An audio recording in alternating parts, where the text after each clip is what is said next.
But I feel that there was one topic that is interspersed in all of this. I referenced it many times, but I never really gave a dedicated lecture to it. So I felt that in fact it deserves an entire lecture about the signs of Judgment Day.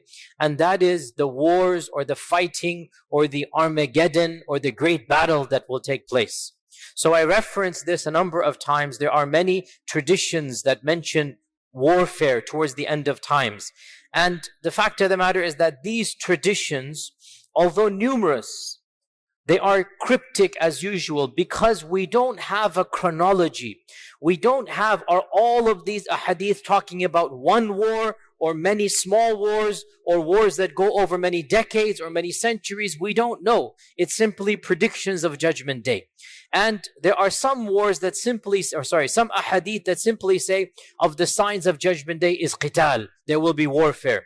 And the Prophet ﷺ predicted you will have days of haraj. They said, what is haraj? He said, bloodshed.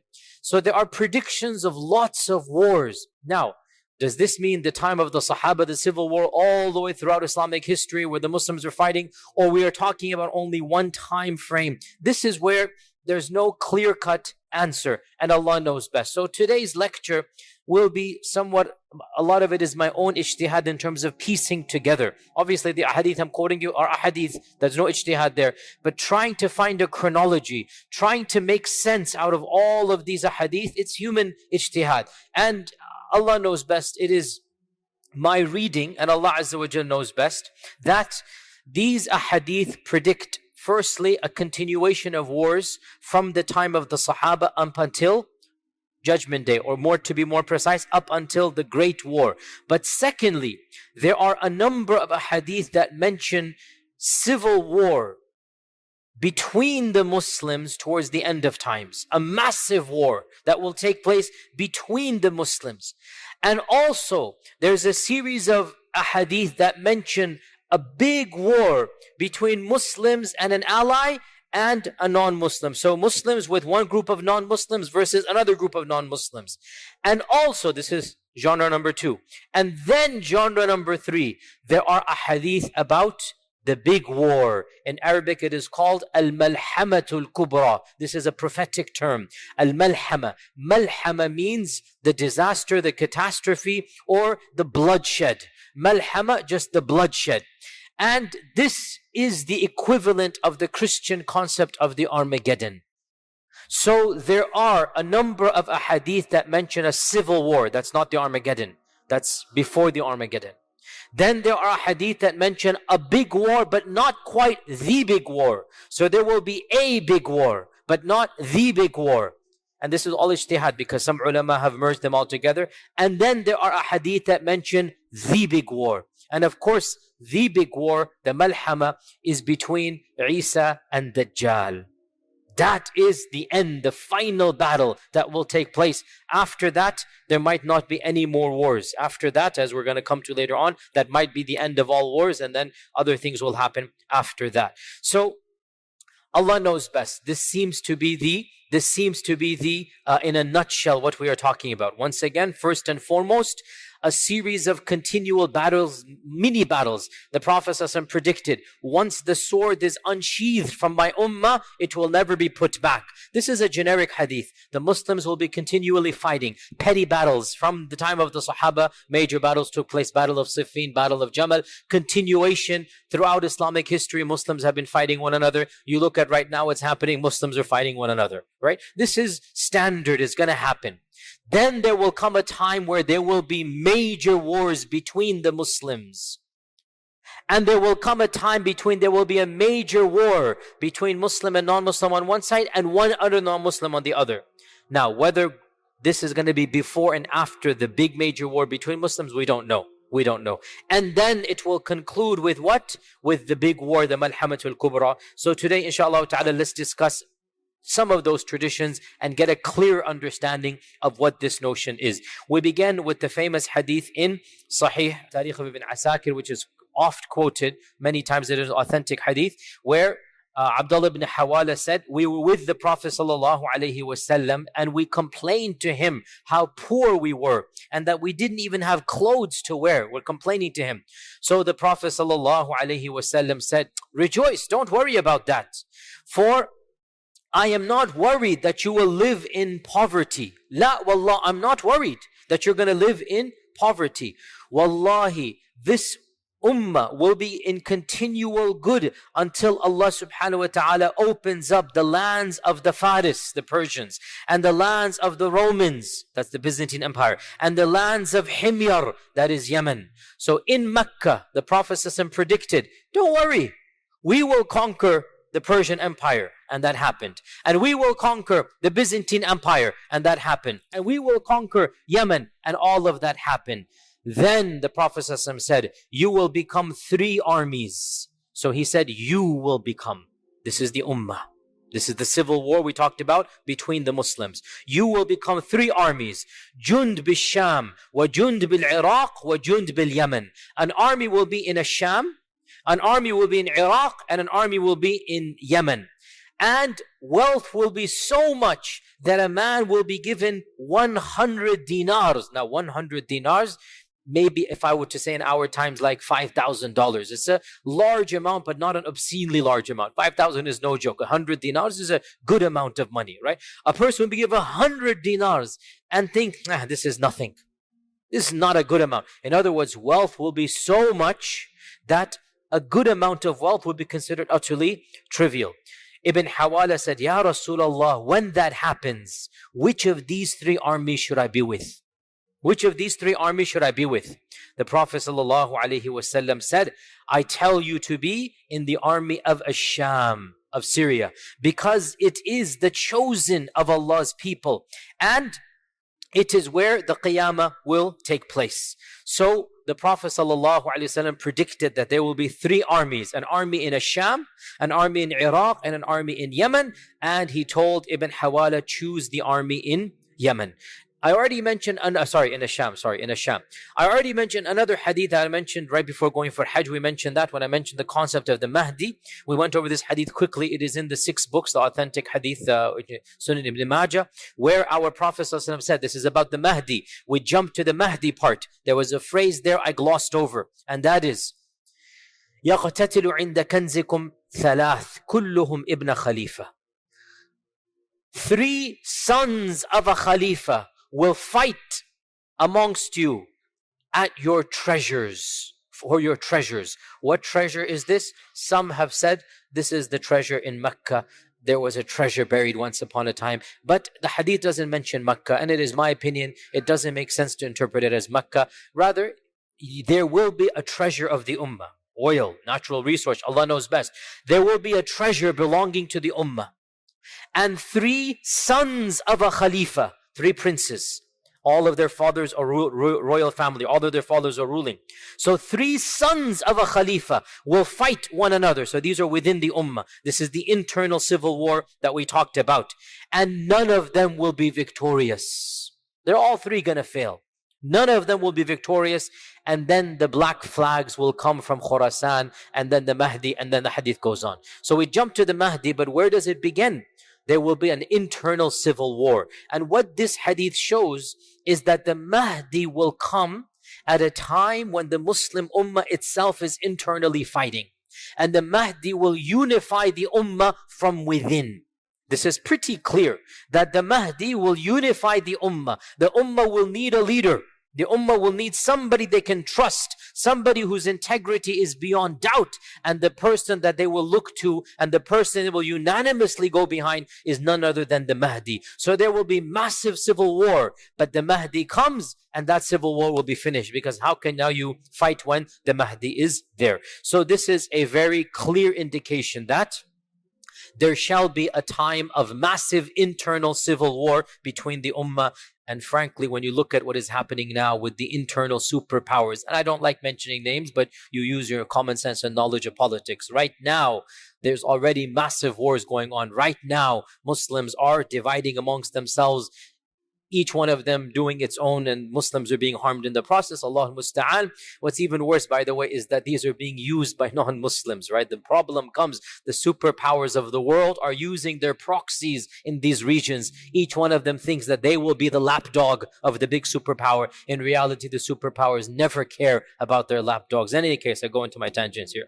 What I'm saying, we should be slightly terrified. No, we should be very terrified, looking at what is happening in the world and looking at these ahadith about the end of times, and Allah knows best. So this is the issue of the internal war. Let us now move on to other wars that are predicted.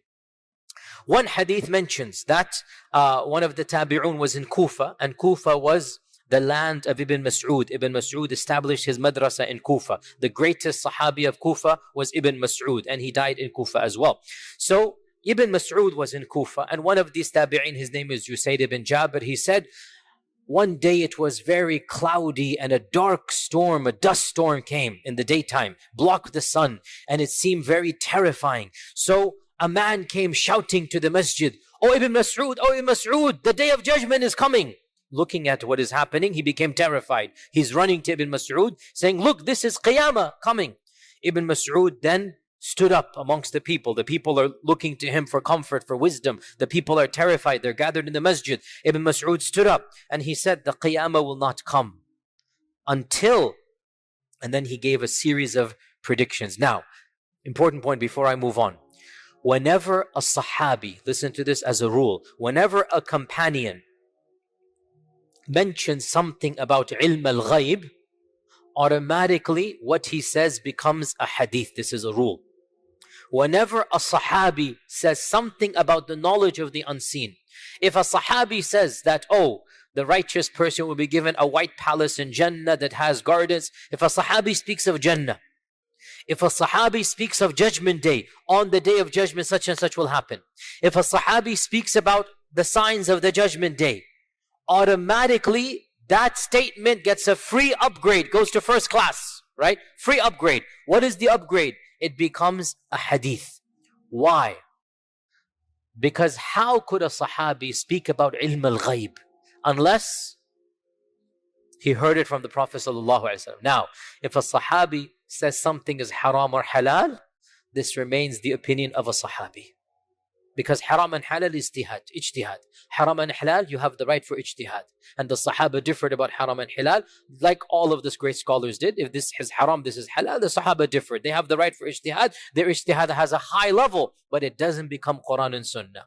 But when a Sahabi speaks about Allah Azza wa Jal, His names and attributes, the judgment, the signs of judgment, automatically it gets a free upgrade. In this hadith, the hadith begins as a statement of Ibn Mas'ud, then in the middle, automatically Ibn Mas'ud says, and then the Prophet said. So he even proved the rule through this hadith, that he's narrating what the Prophet said, and then in the middle of the hadith, he subconsciously says, and then the Prophet said. The hadith does not begin in the middle where he says, and then the Prophet said. It begins from the beginning because it talks about the knowledge of the unseen. So go back to the hadith. It's an interesting hadith. Ibn Mas'ud stood up. By the way, this hadith is in Sahih Muslim, I forgot to mention, and it's a long hadith. Ibn Mas'ud stood up and he said, the Qiyamah is not going to come until you see these signs. And these signs haven't come, so this cannot be the Qiyamah. Number one, he said, people will not be able to divide their inheritance. This means massacres and death will be so profound that a person will have no family left. And people will not be happy over ghanima, war booty. Once again, means there's no family. And this is explicitly mentioned, we'll talk about it. Then he pointed towards Asham, Syria. He is in Iraq. He points towards the land that is known as Sham. And he said, and an enemy will gather forces against the Muslims, and the Muslims will gather forces against them. A man in the audience said, do you mean Ar-Rum, the Romans? He said, yes. Now the Romans refers to European civilization, the Christian empires. And there's no problem extrapolating the concept of Romans to the modern nations that look up to that empire as being their, if not biological, their theological and their intellectual ancestors. We all know, went over this as well. So the term Rome, can de facto apply to the majority civilization, the superpowers of our times. So, And by the way, this is interesting because again, these are predictions that we are now seeing taking place. So Ibn Mas'ud said, yes, I mean the Romans. And at that time, there will be a severe fighting, a fierce fighting. The Muslims will send a battalion to fight to death, and they will not return. They will die. They will fight until night. Neither side will be victorious over the other. On the second day, the Muslims will send another battalion, and they will fight to death, and they will not return victorious. On the third day, the same thing will happen. And then on the fourth day, so for 3 days, Muslims are going in, and it is going to be massacre after massacre. Nobody will remain alive from the first batches that go. On the fourth day, Allah Azza wa Jal will grant victory to the Muslims, and the enemy will be defeated. So there will be 4 days of battle somewhere in Bilad al-Sham. Now, is this the great Armageddon, or is this the precursor to the Armageddon? This is not the great Armageddon, it looks like. This is the precursor. This is a massive war that will take place before the Armageddon. Now the hadith goes on, and this is from the statement. This will be a battle the likes of which have never seen before. This is very terrifying. In human history, no battle has taken place that is more terrifying and more severe than that battle that will take place towards the end of times. And then Ibn Mas'ud said, and this is so powerful, and it's not Ibn Mas'ud, it is from the Prophet ﷺ, so much so that a bird that will fly over them will fall down dead. Now, you tell me, before I move on, you tell me, no matter how many people are killed by the swords on this land, will it affect a bird in the heavens? No. What will affect a bird in the heavens? Not swords. Get the point. Not swords. Something's going to happen that a bird in the heavens will be flying over. It will come down dead. And then the hadith goes on. Out of a family of 199 will perish and 1 will survive.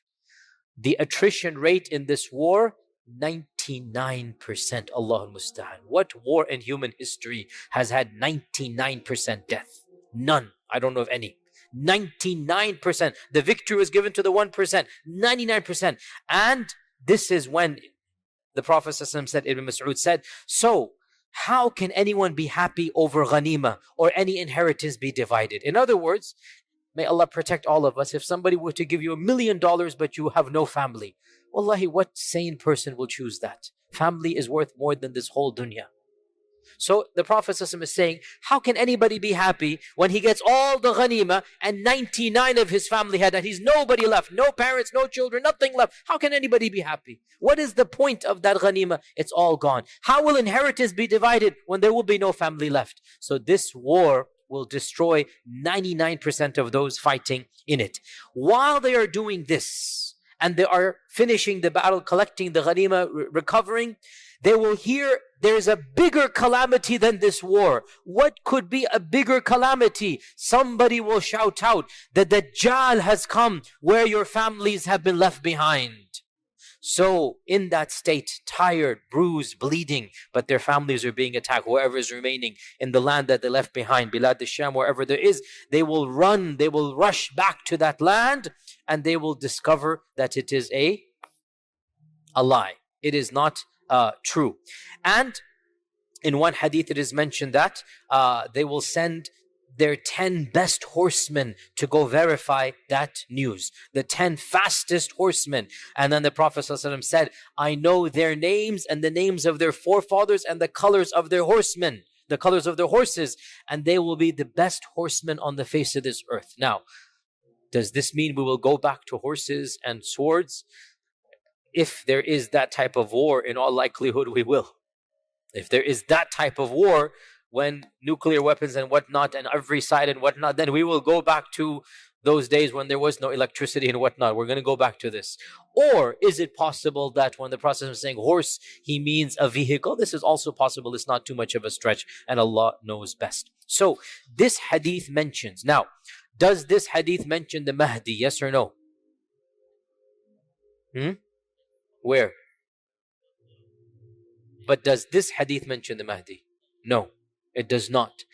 But other ahadith mention that the Mahdi will be the one that will be there when the news comes that the Dajjal is around. So it appears that this big war that is being referenced is a war that the Mahdi will participate in, even though he's not mentioned in this one, right? So it is a war between Ar-Rum and between the Muslims. It is a massive war. Now, many have said this hadith is a reference to the Armageddon. And it could be true. Because here's the point. Is the Armageddon one battle or is it a series of battles? It goes back. If it's only one battle, then in all likelihood that will be Dajjal and Isa ibn Maryam. But if it is a series of major battles, then it makes sense that this hadith in fact is one of those big battles of the Armageddon. Allah knows best. The next hadith we'll mention, which is a very cryptic one, and it has been used by the terrorist group known as the Islamic State as their basis. We don't agree with this group, and I have very publicly criticized them. And all you need to do is look at how much damage they have done a lot of times. And by the way, I gave many lectures about this. Obviously, I'm new to the community still, but you will know, inshallah, when we go on. SubhanAllah, look at what the Prophet said about the Kharijites, the Khawarij. He said, their speech is beautiful, but their actions are deadly. Their speech sounds good. It is sweet, but what they do is evil. And this is exactly what these groups, all of them. If you just listen to snippets, oh, we will re-establish Allah's command and we're going to do this, we're going to do that. Then you look at what they do and the number of Muslims that they have killed and their tactics and you realize these are exactly the Khawarij, like the Prophet ﷺ said. Read the descriptions of the Kharijites. Look at what they did to the Sahaba. Look at their philosophy and attitude. And wallahi, you will see all of these groups. They might speak that which sounds like honey, but in reality, their harm is much worse than even the harm that non-Muslims do. And this is the reality that we see with our own eyes. So this group known as the so-called Islamic State, which is now on its last legs and it will inshallah be completely eliminated. This group used the hadith I'm about to quote you as its basis, as one of its main bases. And it is authentic hadith, and it is the hadith in Sahih Muslim.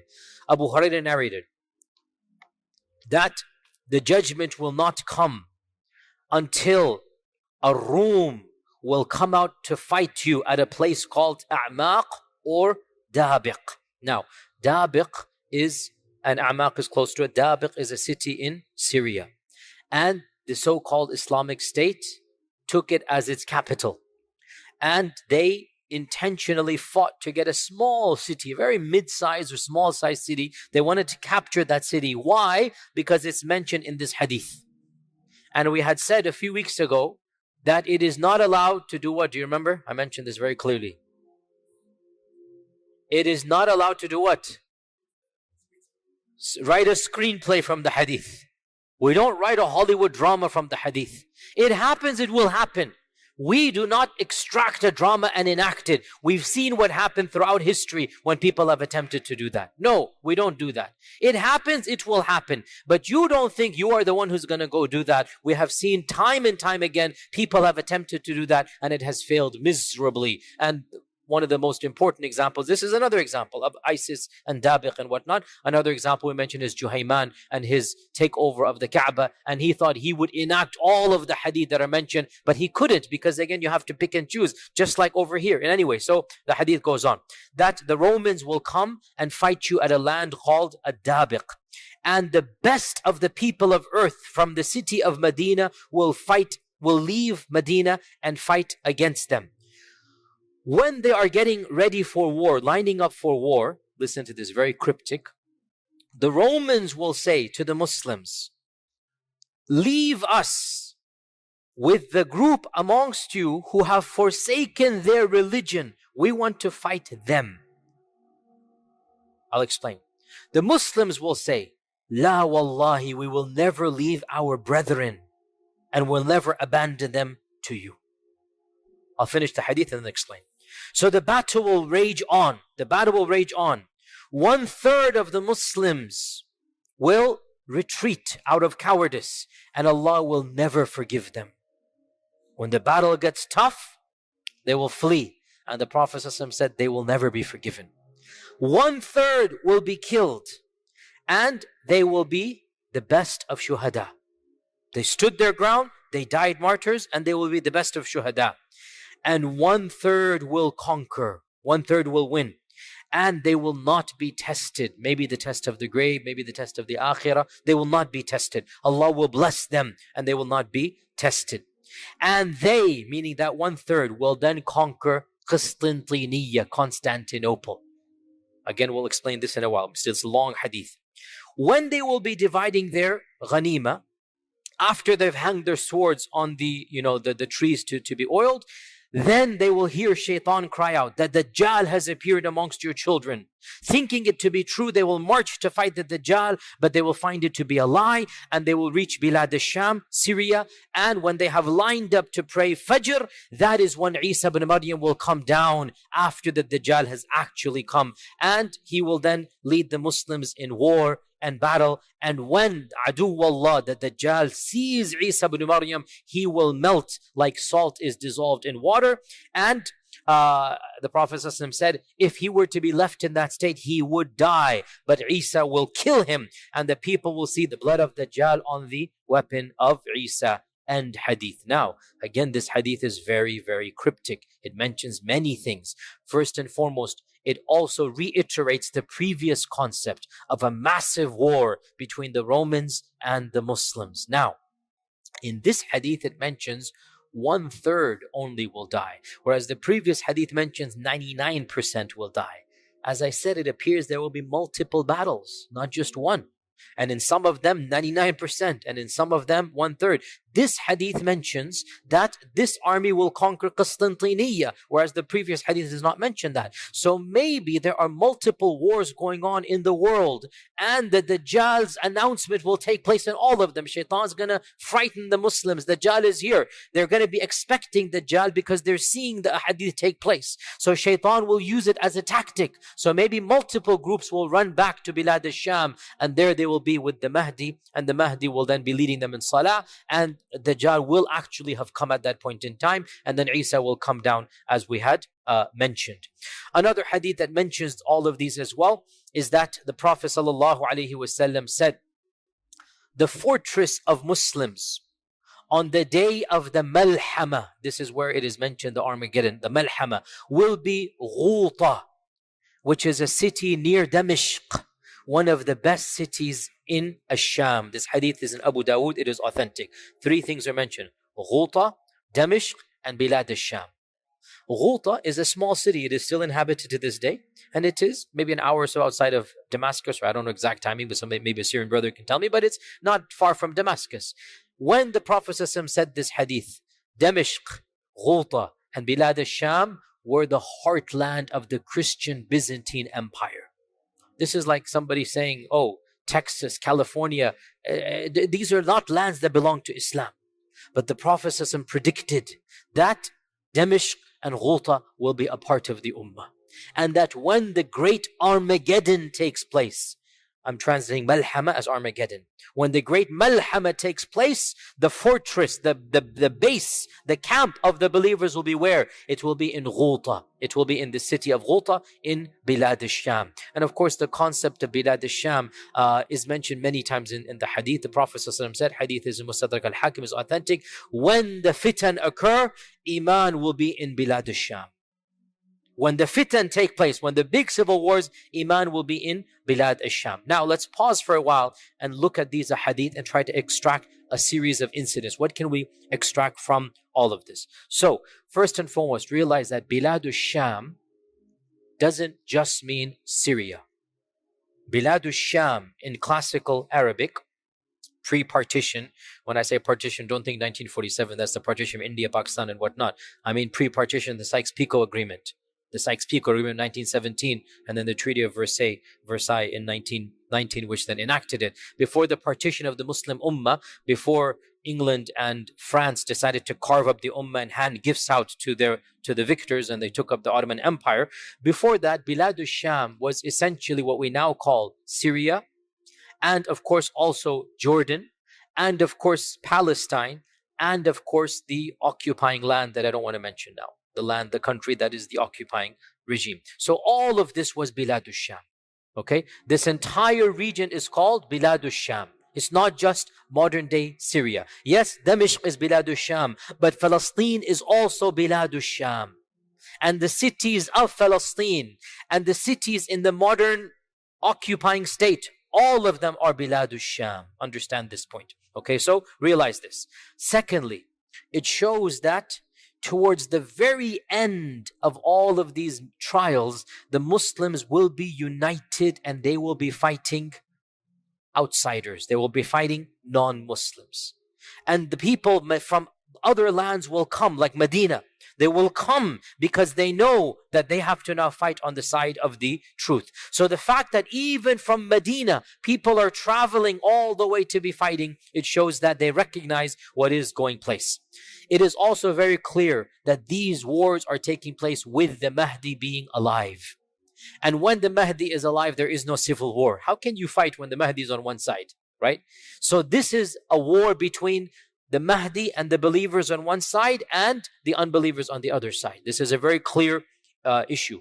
It also shows, as I said, that in all likelihood we're talking about multiple wars. Or maybe, Allah knows best, the Mahdi himself is going region to region. In one battle, 1/3 will die. In another battle, 99% will die. Allah knows best. Again, we don't know. We're just putting all of these together. And the fact that the bird is mentioned shows that this isn't your typical war.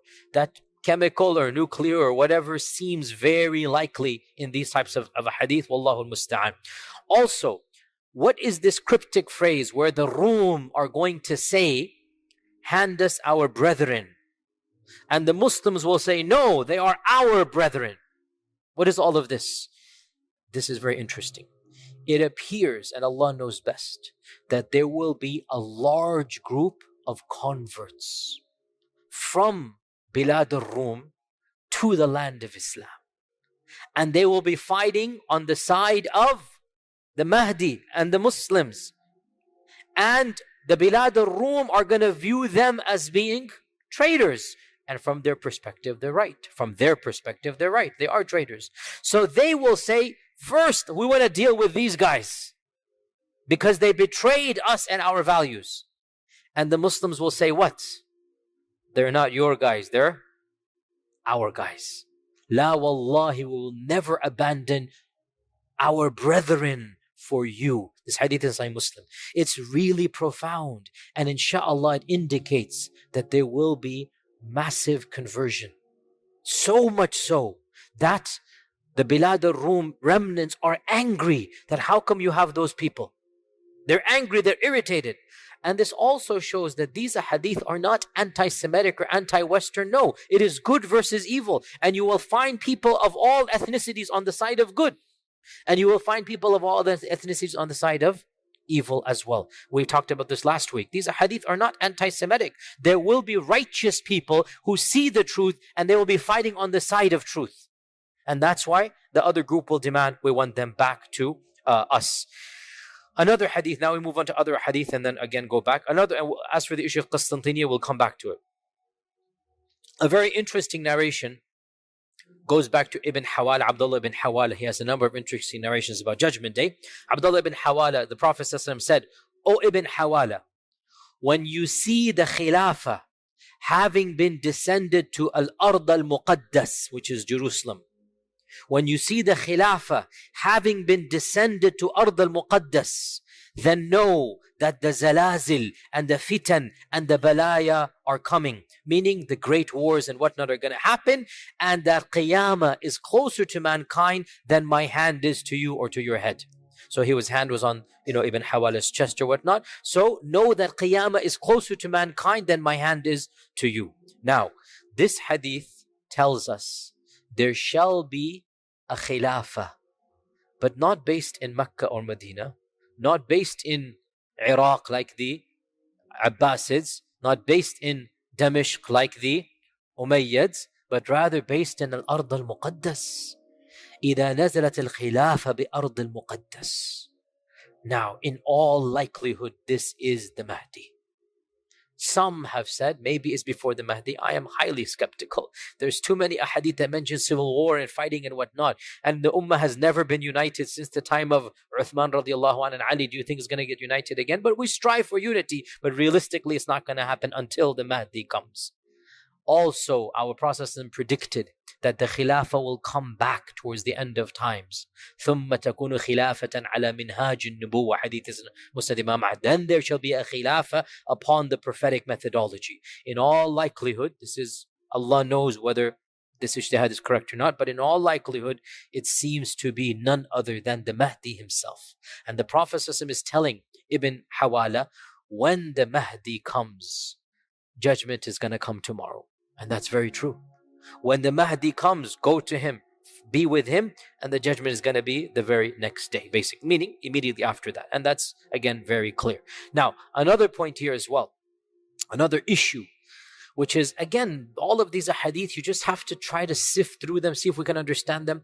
So another issue that is explicitly mentioned is the conquest of Qistintiniya. Qistintiniya. Qistintiniya is, of course, Constantinople, named after the Roman Emperor Constantine. They were so humble that they wanted to name cities after themselves, so it was very common to name cities after themselves. And so Constantine basically made the city his capital, and he named it after himself, Constantinople. And Constantinople became the bastion of human civilization for almost a millennia. This was the city and the land. This was really, there was no competition with any other civilization up until the coming of Islam. For a millennia, 1,000 years almost, Constantinople was the cradle of civilization.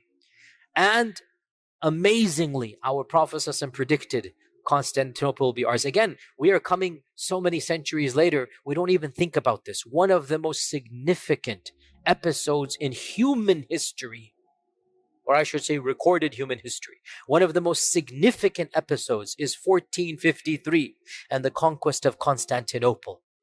This is something that we just take for granted. We put it in our footnotes. Most of our kids have no clue. But in reality, it was the most cataclysmic, the most seismic, disruption that happened in medieval history, because it signified essentially the end of the Roman Empire and the conquest of Islam over the Byzantine and Roman Empire. And the Muslim Ummah eventually conquered, obviously, Constantinople. Of course, the beginnings were with Muawiyah. He wanted to conquer from the time. That's what Abu Ayyub al-Ansari passed away outside Constantinople. From the time of the Sahaba, they wanted it. Multiple expeditions took place, but it was left to Sultan al-Fatih, the Mahmud II, Muhammad, or they call him, the Turks call him Mahmud, or Muhammad II, the Sultan al-Fatih, in 1453, who finally conquered Constantinople, and he converted it to Istanbul. So Istanbul is, of course, what Constantinople. Of course, you still go and you see. I mean, really, subhanallah.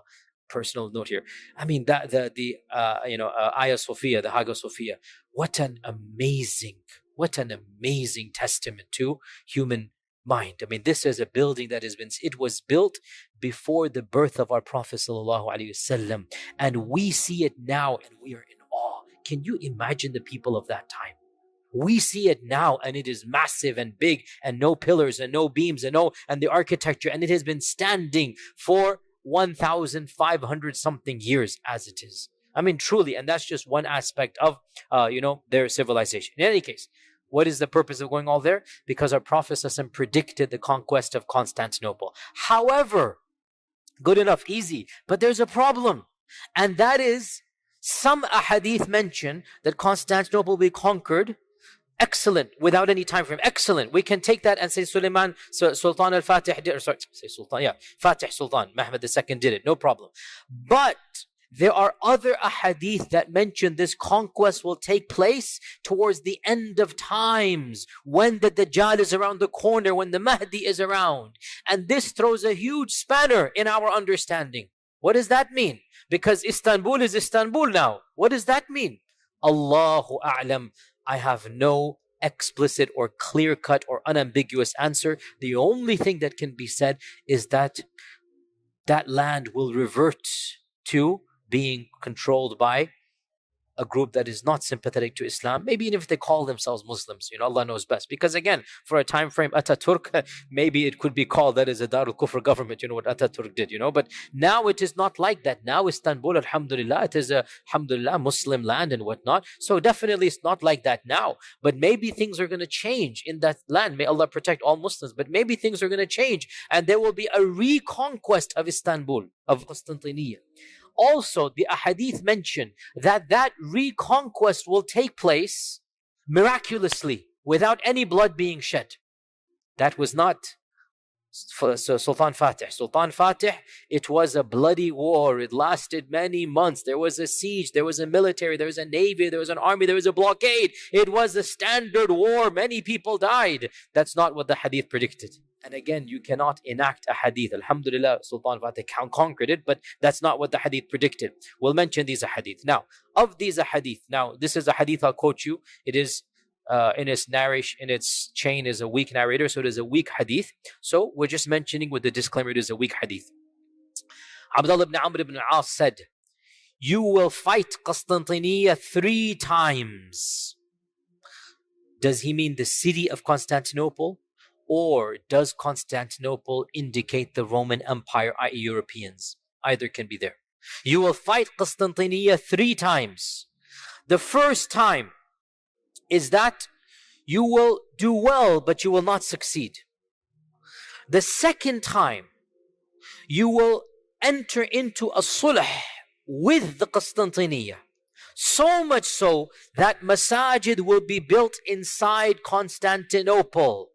Now this is really bizarre because masajid did not exist in Constantinople up until 1453.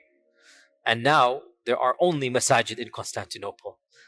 But this doesn't seem to reference to that. Again, all of these are cryptic. So until there's a sulh between the Romans and there are masajid inside Constantinople, then you will return for a 3rd time and you will conquer it with the takbir. You will say Allahu Akbar and it will be conquered.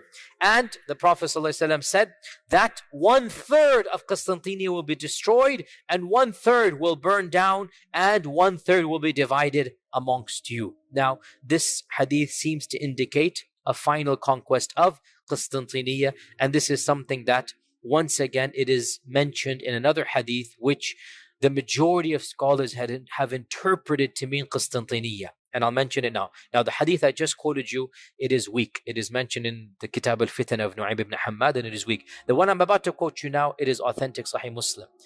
These 2 hadiths seem to add to some concept. What is it? The hadith is as follows. The Prophet ﷺ asked the Sahaba, it's a famous hadith, Sahih Muslim, have you heard of a city, half of which is in the water and half of it in the land?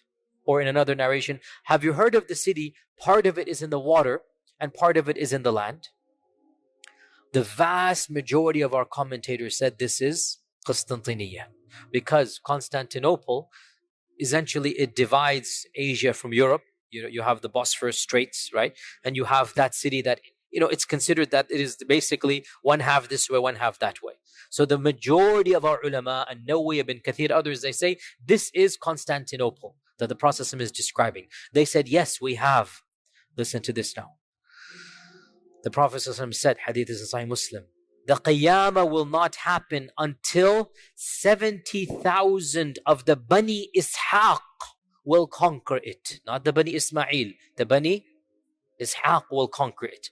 And when they come to it, they, the Bani Ishaq, will not fight with swords, nor will they fight with arrows. Rather, they will say, La ilaha illallah, Allahu Akbar, and one of the sides will fall down. Then they will say, La ilaha illallah, Allahu Akbar, and another side will fall down. Then they will say, La ilaha illallah, 2, 3, 4 times until all 4 sides will be fallen down. And then they will enter the city and begin to distribute his ghanima. And while they are distributing his ghanima, the shaitan will call, or a crier will call, that verily the Dajjal has come out to your family, and they will leave everything and return to their family. End hadith. Now, we've heard the similar hadith before, but now we have an added detail. What is that detail? 70,000 of the Bani Ishaq will conquer Constantinople. So, putting all of this together, it is plausible, very reasonable, to say that the armies of the Mahdi will be fighting at multiple places in this world. And some of the fighting will be more severe than others. And one of the very end of those battles will be the battle of the conquest of Constantinople. But in this battle, there will be no war, there will be no blood, there will be no swords. It will be a miracle given to them. The people in that battle will come and find the walled gates, and they will realize they cannot fight the people of the city, but they will know this hadith. And the Prophet is telling them, you're going to use this tactic of mine.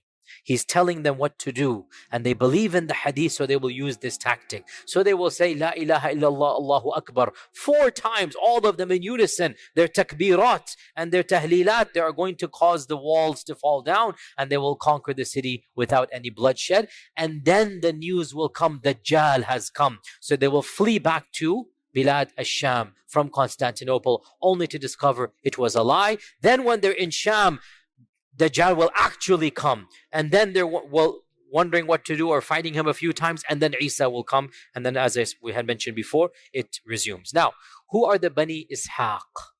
Some ulama have said that this is a reference to the Romans, that they were considered to be, the Arabs would call them, because Bani Ishaq is not the standard term for the Yahud. Bani Israel is the standard term. And who is Israel, by the way? Yaqub, not Ishaq. Because Ishaq had multiple, or he had 2 sons, right?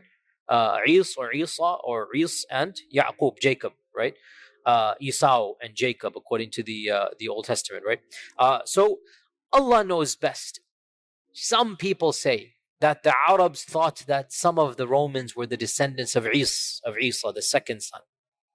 So to say Bani Ishaq is essentially a reference to the Romans. This is one interpretation. Another interpretation, it means the converts of the Yahud. And even some scholars said, and I don't agree with this at all, but some scholars, I'm just telling you what they said. Some scholars said, oh, this must be a mistake. The Prophet ﷺ said Bani Ismail, and one of the narrators messed up, and he made it Bani Ishaq. But that's too, this word is so rare. It's impossible that somebody would have messed it up, right? So a number of ulama said, this is so bizarre, Bani Ishaq. It never occurs in any hadith, Bani Ishaq. It's not even Bani Ismail. It's Bani Ishaq, right? Or sorry, it's not Bani Yaqub or Bani Israel, I meant Bani Israel. It's Bani Ishaq. And it appears, and Allah knows best, this goes back, because the term 70,000 is mentioned. It goes back to the other hadith, which is very clear that there are going to be 70,000. Now remember, 70,000 in Arabic does not mean exactly census 70,000. It is a broad figure. We say in English, man, I called you a dozen times. You don't mean a dozen, right? Now, if you say, I called you 7 times, you mean 7, right? But you say, I called you a dozen times, or I called you 100 times. Everybody knows you don't mean it literally. In Arabic, 7, 70, 700, 70,000. This is the generic. When you say 7, you mean I called you a few or something. When you say 70, it's around that. So 70,000 basically means around 100,000 or 50,000, around that much, right? It's not exact 70,000. So the Prophet ﷺ is saying there will be 70,000 converts, essentially. This looks like we're deriving this from all of these hadith. Means like 100,000 of them have converted. That's not a minor amount. And they are fighting on the side of the Muslims. And it is at their hands, the hands of the converts, that Constantinople will be conquered. Not at the hands of the born Muslims. It will be those who are pure, those that have chosen to fight with the truth. Allah will bless them, that when they say the takbirat, their takbirat will cause the walls of the city to fall down, and they will then conquer Constantinople or Constantinople. طيب. Now, this is the standard interpretation. I am sympathetic to it. A number of scholars say this hadith doesn't apply to Constantinople. Have you heard of a city, a part of it is in the ocean and a part of it is on land? That's what the hadith says. Another group of scholars says this hadith is a reference to Venice. Venice, canals, whatnot. And we say maybe. Allahu A'lam. What can we say? Maybe. I can't deny it, can I? Because the hadith doesn't mention Constantinople. However, other hadith mention Constantinople. No hadith mentions Venice. So Allah knows best. I am sympathetic to this hadith being Constantinople, but we cannot negate that it might possibly be, other cities as well, and Allah knows best. Now, we've talked about the Malhama, we've talked about the civil war, we've talked about the Romans on one side and the Muslims on the other. We've talked about the conquest of Constantinople. There's one set of hadith also left, and that is during one of these series of wars, or maybe before all of this begins, because we don't know. Chronology is not mentioned. We do not know. Towards the end of times, the Muslims and the Romans will form an alliance against a third party. Now, this is very atypical from the other ahadith, because all the other ahadith mention what? That the Romans on one side and the Muslims on the other side. Correct? So, in my humble opinion, and Allah knows best, these ahadith apply at the beginning of the Armageddon. Things are going to happen where Muslims and Romans will ally with one another. And then that alliance will be destroyed, only to get worse and worse until the Mahdi and Dajjal and Isa come. And Allah knows best. And during this time frame, people will convert from the Roman side to the Muslim side. Okay, what are these ahadith of this alliance and treaty? And also these are authentic hadith. This hadith is in Abu Dawood, that Auf ibn Malik al-Ashja'i said, I visited the Prophet ﷺ during the Battle of Tabuk, when he was in the Battle of Tabuk. And his tent was made out of leather. So I sat in front of the tent. The Prophet ﷺ gave me permission. He said, come in, Ya Auf.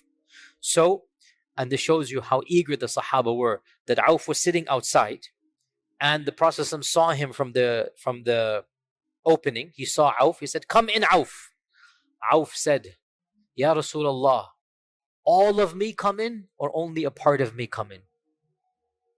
Means, should I just stick my head in, or do you allow my full body to come in? Yani subhanAllah, the Sahaba were so particular of the permission.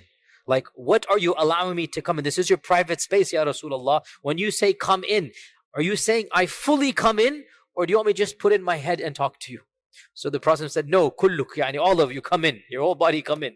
So Auf came and he said to the Prophet, the Prophet said to Auf, O Auf, count 6 things before judgment will happen.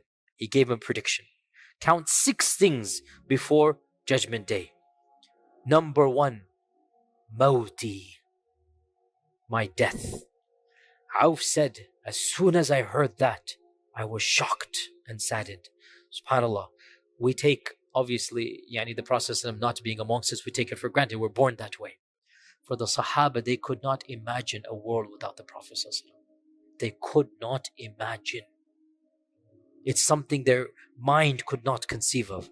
And that's why when the news came at Uhud, what happened? The Sahaba, they reacted the way they did. And that's why when the Prophet actually passed away, Medina was in gloom. As Anas said, we had never seen that sadness in our whole lives, right? So they could not imagine a world without. So they never thought, may Allah protect all our loved ones, but we can never imagine living without our loved ones, with our parents. We don't, the world is there with them.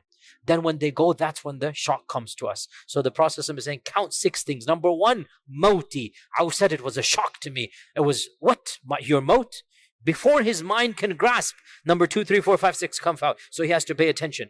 Number 2, he said, then the Prophet saw him shocked. He said, count that as number 1. He's emphasizing. The first sign of Judgment Day is the death of the Prophet ﷺ. That's the first sign. His death is the beginning of Ashrat al-Sa'ah. Number 2, he said, Fathu Bayt al-Maqdis, the conquest of Maqdis. Has that happened? Yes, in Abu Bakr's time. SubhanAllah, Abu Bakr's last day of Khilafah was the conquest of Bayt al-Maqdis. And the first day of Umar, he received the Khilafah and the news of the conquest on the same day. Fathu Bayt al-Maqdis. And when he said this, it was impossible to even think of Bayt al-Maqdis being in Muslim lands. Wallahi, it is one of the biggest miracles of the truth of Islam that our Prophet predicted these things, and they took place within a year after his death. A year after his death, Bayt al-Maqdis is conquered. And if you really understand history at that time, this was impossible to conceive of. That this small group of Muslims in Medina who have not yet even conquered Mecca, and they're going to go conquer Bilad al-Sham and Bilad al-Rum and Bilad al-Faris. It's inconceivable. And yet within a year that took place. One of the most unexpected historical turns for Western historians is the rise of Islam. It is inexplicable. They cannot explain it. How could a group from their perspective of ragtag Bedouins come and disrupt human civilization, destroy the Sassanid Empire, carve out the Byzantine Empire, create a civilization that was even more glorious than the both of those previous ones combined? They don't understand how that happened. So for us, our Prophet said, number 2, it will be the conquest of Jerusalem. Number 3, a plague that will come amongst you and destroy your children and your wealth and property, and it will purify your good deeds. Our scholars say this is the plague of Amwas in the 18th year of the Hijrah. There was a massive plague in the time of Umar al-Khattab. It was the worst plague of early Islam, and they say this is that prediction. Number 4, wealth will be distributed amongst you so much that if a person is given 100 dinars, he would not be happy. The Sahaba were very poor. 1 dinar was a big deal. 100 dinars was a fortune to them. And we're now at a time when 100 dinars is, okay, no big deal. We're at this time now. Number 5, there will be a fitna, a trial, that will not leave any of your houses except that it will touch it. Our scholars say, in all likelihood, this is the fitna of the Sahaba, that every single household was affected. Siffin, Jamal, Aisha, Talha, Zubair, Muawiyah, Yazid, that fitan, that first war, the civil war that took place, they say this. Others say this might yet be another fitna that will happen. And then number 6, and this is what we're interested in. Number 6, there will be a treaty between you and the Romans. There will be a treaty between you and the Romans.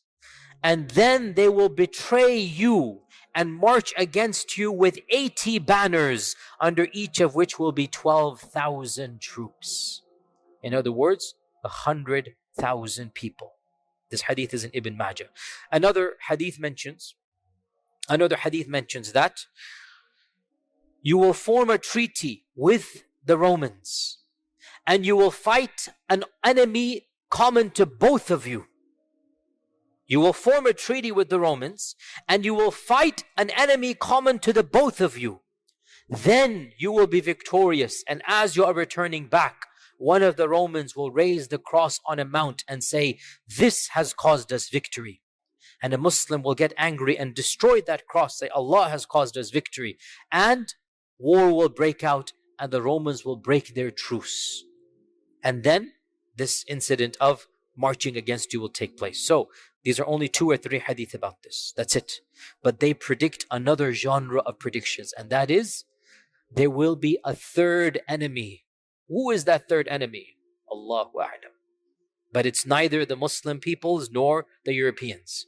There is another power on the rise. May Allah protect us from all of them as well. But anyway, this Allah knows whether that power will be the actual one. So there will be a third race, a third group of people. You and the Romans will join hands in fighting them. And there will be an alliance between you.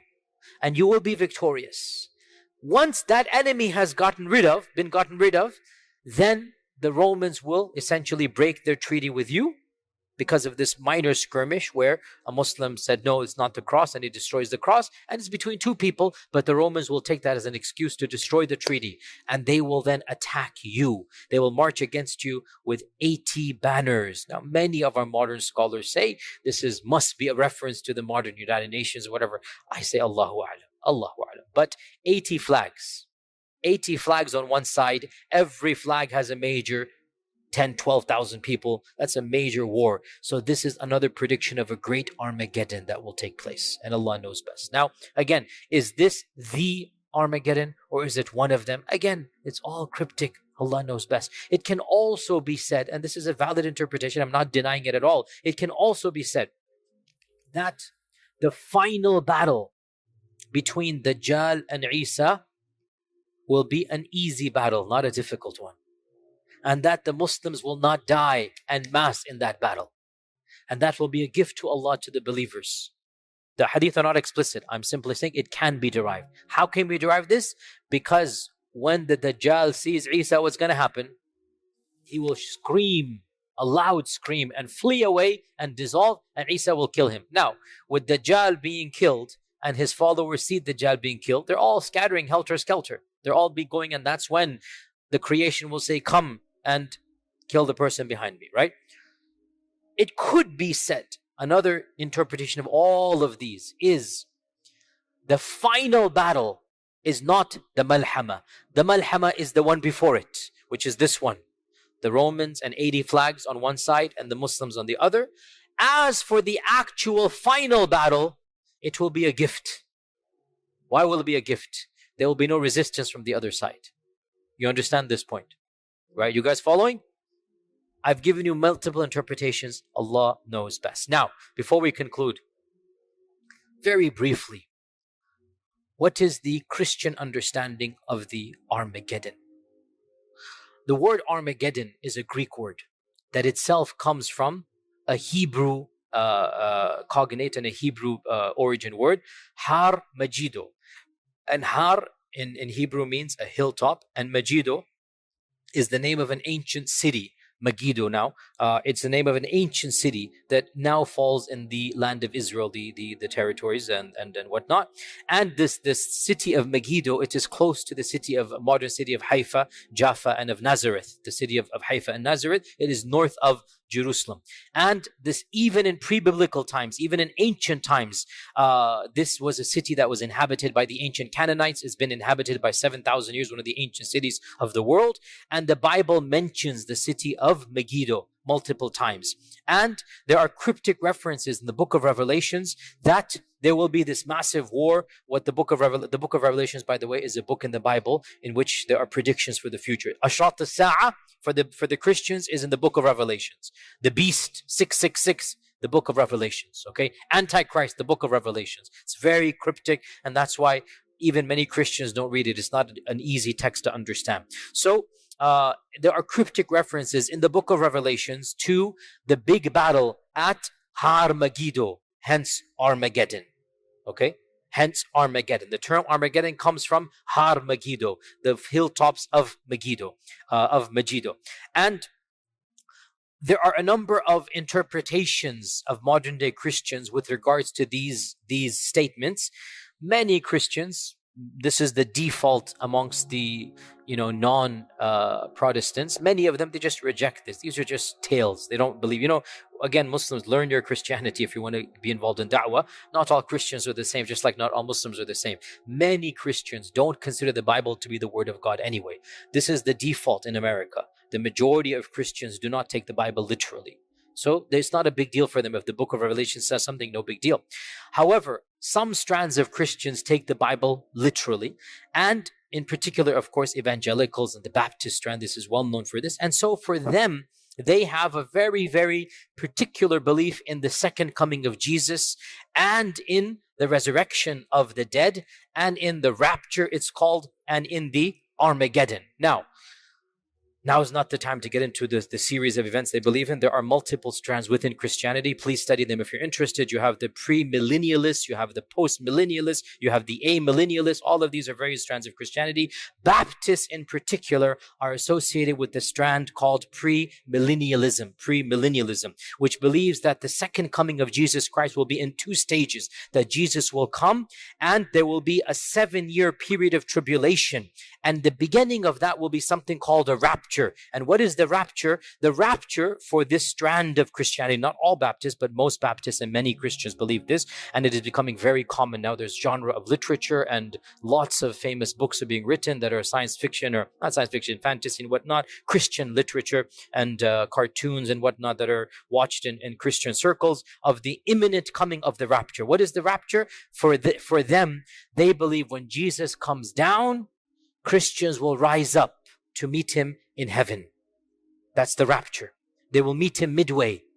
And they believe that for 7 years, There will be this battle between the forces of good and evil. The Antichrist will come. By the way, 7 years is also in Islamic literature. That's there as well.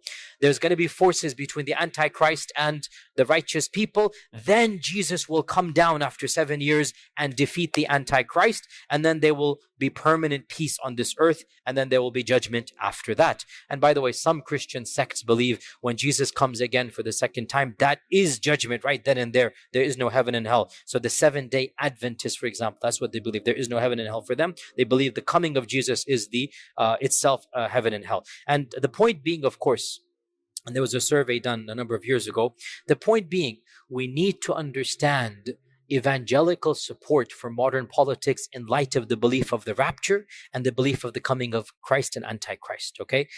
Over 80% of evangelicals, over 80%, that's not a small number, evangelicals, not all of Americans, evangelical Americans, over 80% say that the creation of Israel in 1948 is in partial fulfillment of the biblical prophecy. And it is signaling the coming of Jesus Christ. And that is why I said this before, and again, I have to get political. When Trump makes Jerusalem the capital of that confiscated region, of that occupied region, Trump couldn't care less what the capital is. But he wants to appeal to his base. The making of Jerusalem the capital is all a part of biblical prophecy. It is all a part of what they believe before the coming of Jesus Christ and before the rapture and before, all of this is going to take place. And so you need to understand this group of Christians that support this particular candidate, they don't care whether he's racist or not. Frankly, from their perspective, even if he's expediting the coming of Jesus, what's better than that? You see, there are bigger goals to them. And here is the point. Armageddon, from their perspective, who's going to be on the other side? Hello, ya jama'ah. Muslims and Palestinians. Let's be brutally honest here. So why would they have any love for that group of people? Think about it, right? Their heart, qasiyatan qulubuhum, because they have theology that is clouding their humanity. They have theology that is clouding their humanity. They're not looking at them as breathing, living individuals anymore. They're looking at the second coming of Jesus. They're looking at Jesus coming back. They want to expedite that process. From their perspective, who is the Antichrist? My dear Muslim brothers and sisters, they call our Prophet ﷺ that title, A'udhu Billah, A'udhu Billah. I'm sorry to say this in a masjid of Allah, but we are living in a land where these theological beliefs impact politics. We need to educate ourselves. All that I'm talking about isn't just kalam and hearsay. No, it is realities that impacts policies that impacts us. So we need to understand our beliefs, and they're radically different from Christian beliefs. They're definitely not xenophobic. We believe many of the Romans will convert. They're going to be on the side of the truth. But they don't believe that. They believe all of us brown-skinned folk, and especially Muslims, all of us will be in the army of the Antichrist. That's their aqidah. So why should they have any sympathy for us? That's why we need to educate ourselves and them about especially this important topic and clarify our beliefs are different. We also believe in the coming of Jesus, but guess what? We will be on the side of Jesus. You will have to make up your mind. Are you on the side of truth? Will you be with that 70,000? Or you'll be on the side of falsehood? Our time is up for today. Inshallah ta'ala. Sorry for no Q&A, but inshallah we'll try next time to give you an extended Q&A. Jazakumullah.